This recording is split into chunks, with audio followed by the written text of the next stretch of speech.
Pemirsa, Wakil Presiden Gibran Rakabuming Raka meminta seluruh jajaran Badan Pengawas Pemilihan Umum atau Bawaslu untuk segera menyelesaikan berbagai konflik yang terjadi di pemilihan kepala daerah. Hal tersebut bertujuan untuk bisa menciptakan Pilkada serentak 2024 ini berjalan aman, lancar. Tak hanya itu saja, Gibran juga menekankan Pilkada serentak ini merupakan Pilkada terbesar pada November 27 November 2024 ini di 508 kabupaten, kota, dan juga 37 provinsi. Badan Pengawas Pemilu atau Bawaslu RI menggelar konsolidasi nasional dan apel siaga pengawasan tahapan masa tenang pemungutan dan perhitungan suara pada pemilihan 2024 di Silang Monas, Jakarta Pusat, Rabu pagi. Apel siaga tersebut dihadiri langsung oleh Wakil Presiden Gibran Rakabuming Raka dan disambut langsung Ketua Bawaslu RI Rahmat Bagja dan seluruh Ketua Bawaslu se-Indonesia dan jajarannya. Dalam hal ini, Wakil Presiden Gibran Rakabuming Raka memberikan arahan dan meminta seluruh jajaran Badan Pengawas Pemilihan Umum atau Bawaslu untuk segera menyelesaikan berbagai konflik yang terjadi pemilihan kepala daerah. Hal tersebut guna tidak terjadinya konflik yang membesar dan menciptakan Pilkada serentak 2024 ini berjalan aman lancar. Kita akan memasuki masa tenang dan selanjutnya pada tanggal 27 November kita akan melaksanakan Pilkada secara serentak di 508 kabupaten, kota, dan 37 provinsi. Ini adalah Pilkada terbesar yang pernah kita selenggarakan.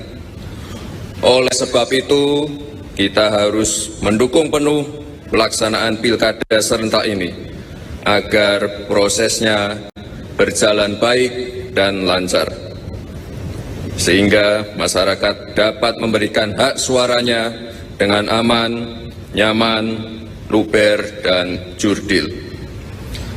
Jika ada potensi konflik, walau sekecil apapun, segera selesaikan.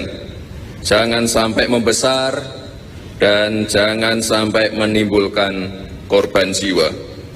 Kita tidak ingin apa yang terjadi di Sampang terjadi di tempat lain. Semua pihak harus secara aktif melakukan pencegahan dan deteksi dini. Seperti yang Bapak Presiden Prabowo selalu sampaikan, Indonesia ini negara besar, negara yang kaya akan keberagamannya. Perbedaan adalah kekuatan kita. Jangan sampai karena beda pendapat, karena beda pilihan politik, lalu kemudian kita terpecah, saling hujat, saling baku hantam, apalagi sampai menimbulkan korban jiwa. Beda pilihan itu wajar, beda pendapat itu lumrah. Justru itu yang mewarnai demokrasi kita. Justru itu yang mendewasakan demokrasi kita. Pemahaman ini yang harus terus disampaikan kepada masyarakat. Selain itu, saya juga berharap Bawaslu dapat bersikap tegas, adil, dan tidak tebang pilih dalam menjalankan fungsi pengawasan. Bawaslu juga harus terus meningkatkan sinergi dengan KPU, DKPP, TNI, Polri, Kejaksaan Agung, dan seluruh komponen masyarakat. Pastikan pelaksanaan masa tenang benar-benar sesuai dengan ketentuan yang berlaku, serta terus kawal proses pilkada ini, mulai dari pencoblosan, proses perhitungan, sampai penetapan. Wakil Presiden Gibran Rakabuming Raka juga menegaskan kepada Bawaslu untuk tingkatkan sinergi erat dengan instansi terkait seperti KPU, DKPP, TNI, Polri, Kejaksaan Agung, dan seluruh komponen masyarakat guna memastikan masa tenang sesuai dengan ketentuan yang berlaku serta mengawal proses pilkada mulai dari pencoblosan, proses penghitungan, hingga penetapan.